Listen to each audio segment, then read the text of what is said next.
തെരഞ്ഞെടുപ്പിന് മുന്നേ വിജയമുറപ്പിച്ച 4 LDF സ്ഥാനാർത്ഥികൾ തദ്ദേശ സ്വയംഭരണ സ്ഥാപനങ്ങളിലേക്കുള്ള തെരഞ്ഞെടുപ്പിൽ മത്സരിക്കുന്നതിനുള്ള നാമനിർദ്ദേശ പത്രിക സമർപ്പണം അവസാനിച്ചപ്പോൾ കണ്ണൂർ ജില്ലയിലെ 4ഇടത്ത് LDFനെതിരില്ല.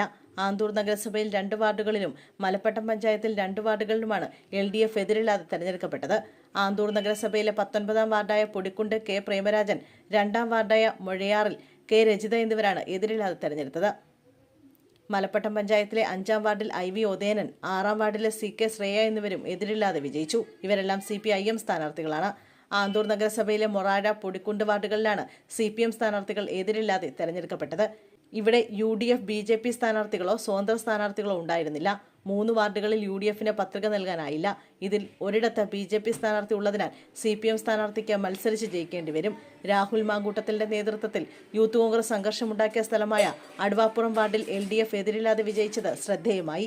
പഞ്ചായത്ത് തെരഞ്ഞെടുപ്പിൽ കാണിച്ചു തരാമെന്നായിരുന്നു കോൺഗ്രസ് വെല്ലുവിളി. എന്നാൽ നാമനിർദ്ദേശ പത്രിക സമർപ്പിക്കുന്നതിന് മുമ്പ് ഒരു സ്ഥാനാർത്ഥിയെ കണ്ടെത്താൻ പോലും ഇവിടെ കോൺഗ്രസിന് കഴിഞ്ഞില്ല. അതേസമയം സംസ്ഥാനത്ത് തദ്ദേശ തെരഞ്ഞെടുപ്പിലെ പത്രികാ സമർപ്പണ സമയം അവസാനിച്ചു. പത്രിക നൽകാനുള്ള സമയം അവസാനിക്കുമ്പോൾ മുന്നണികൾക്കെല്ലാം തലവേദനയായി വിമത ഭീഷണി നിലനിൽക്കുകയാണ്. മിക്ക ജില്ലകളിലും 3 മുന്നണികൾക്കും വിമത ഭീഷണിയുണ്ട്.